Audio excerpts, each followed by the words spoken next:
Hello everybody. So today it's all about supranational institutions, which is a bit of a strange phrase. If you find page 27 of your global governance booklets, that will accompany this, and you may well want to just take a few short notes as I'm going through. So page 27 and a pen, and you should be ready to go. Okay. The heading, sorry, couldn't think of the word, the heading in inverted commas is how it's phrased in the syllabus. And there are a few bits in human geography where the wording they use is quite complicated and quite confusing, and I think it's really important that we unpick that so that we all understand what on earth they're saying, because they could potentially use similar language in an exam, and if you don't have a clue what they're going on about, that's obviously not going to end particularly well. Post 1945 supranational institutions for global governance.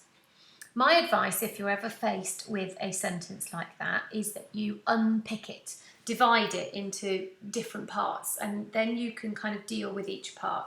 So I've divided it, as you can see, into three questions.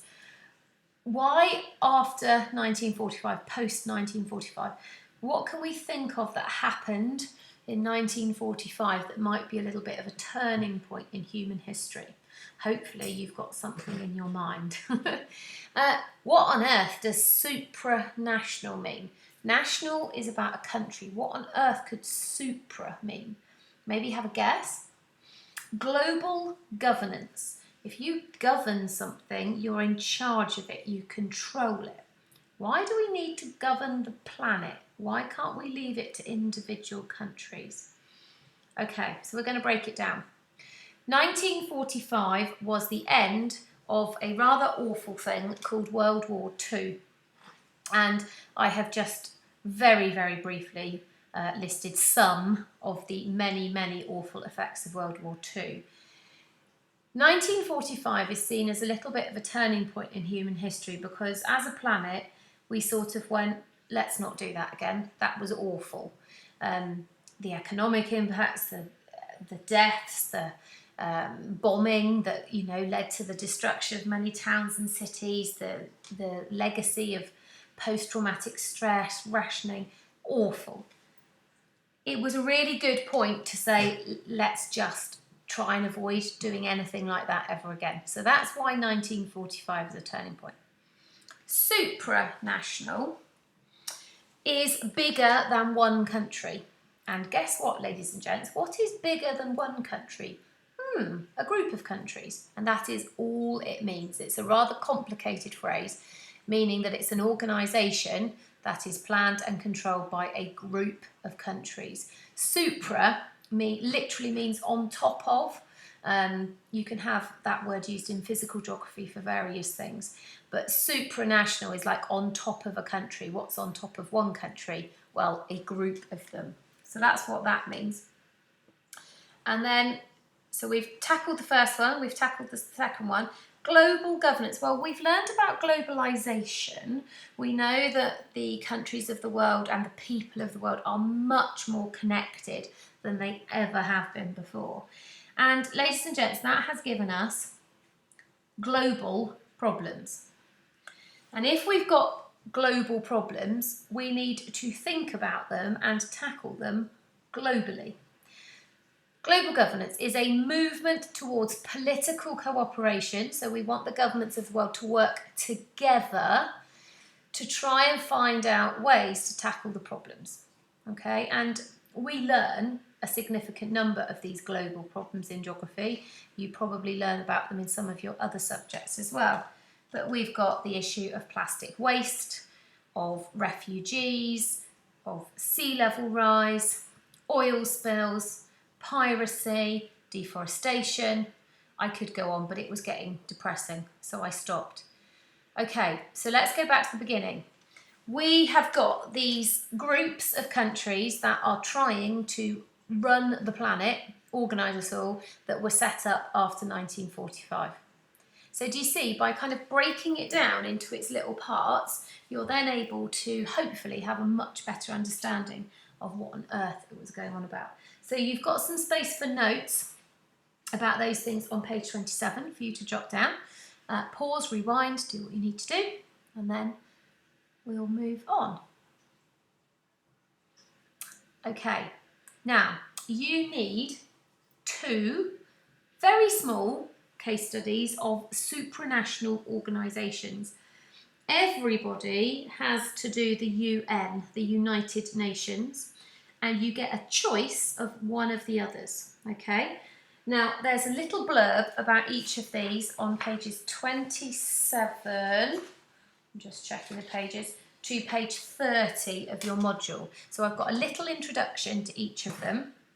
You need to choose your second one from the options listed, and then do a little bit of research. If you had, let's say, 3 or 4 bullet points about each one, I would say that that was plenty. Okay, these really are quite small.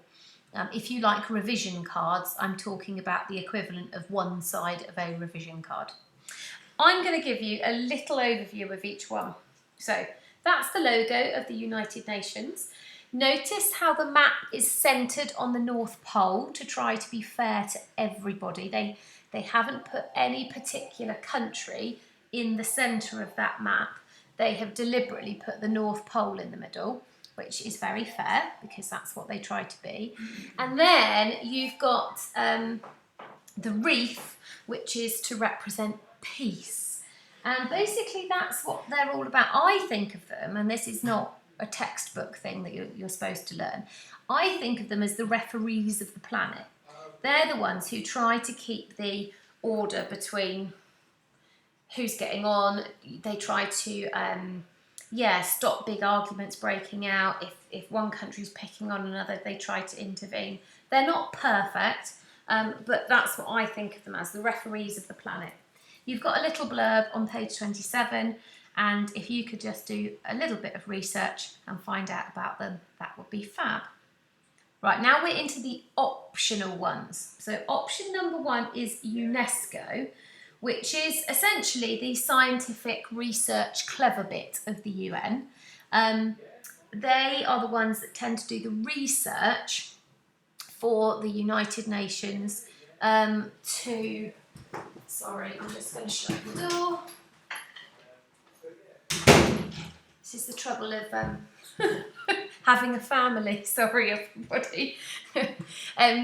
So these are the kind of intellectual part, and it's using their research and their intelligence to find out about problems so that the UN can then act on them. So it's kind of affiliated with the UN. If you're into research and science and things, you might want to pick them. Now, this might be a bit too close to home for some of you. The EU is a supranational organisation. We are about to leave it, as I'm sure you're completely aware. So you might just want to avoid it, which I completely understand. But it is a supranational organisation. It was set up after World War II, and it was all about the idea that if the countries of Europe traded with one another, we wouldn't bomb each other, because if you were a trade partner, you couldn't afford to bomb them. So it was kind of using economics to keep the peace. But anyway, like I say, you may want to avoid that one. You might think it's quite an interesting one to do. I shall leave that up to you. The G7. It was the G8, but then Russia sort of got kicked out for bad behaviour, which is why on page 28 it says G7/8. This is very informal. They are widely regarded to be the richest, most powerful countries in the world, and they get together to sort of talk about trade, security, energy, that sort of thing. So it's a very powerful group, not a very big one, and is quite interesting for the whole Russia being asked to leave and sort of being put on the naughty step kind of situation. G20, guess what, has 20 members. There's a theme, isn't there, in these names. G20, I quite like this one because it's quite a mixture between what you might call developed and developing countries. So, for example, you've got Turkey, you've got Canada, you've got Saudi Arabia, you've got Mexico. It's just quite a mixed bag, which I think is really interesting because actually the more that different types of countries talk to each other, probably the better understanding there will be between them.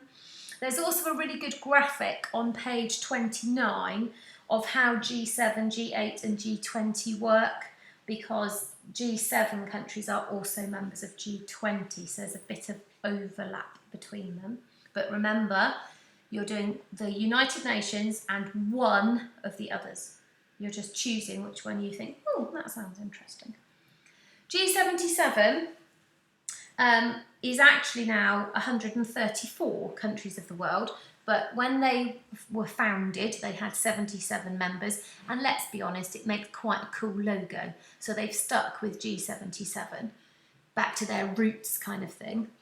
This is a good group to choose if you like cheering on the underdogs. You know, this is a group, as you can see from the map, of the world's less developed countries, the countries who maybe are struggling a bit more economically. And what's so brilliant about this group is, if you think about it, what they've now got is power in numbers. So we've got 7 rich, powerful, industrialised countries. We've got 77 less developed.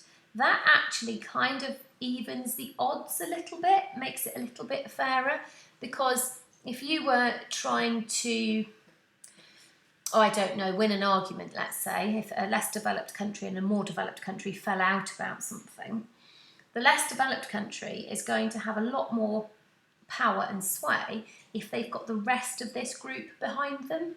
So it's kind of a safety in numbers kind of thing, which is quite nice. And then finally, page 30, NATO. Now, NATO is it's quite a military group. It's about security. They only use force if all other options fail. But if you're kind of interested in the forces, you're interested in security of countries and that sort of thing, NATO might be a really interesting group for you to have a little look at. Okay, so United Nations, one of the others, 3 or 4 key points about them, that's it, job done. That's all you need. Now, the final thing I want you to do in preparation for our next lesson is page 31. We've got another bit of the syllabus that is just so wordy. And what I've done on page 31 is I have taken some of the key words and themes and I've listed them.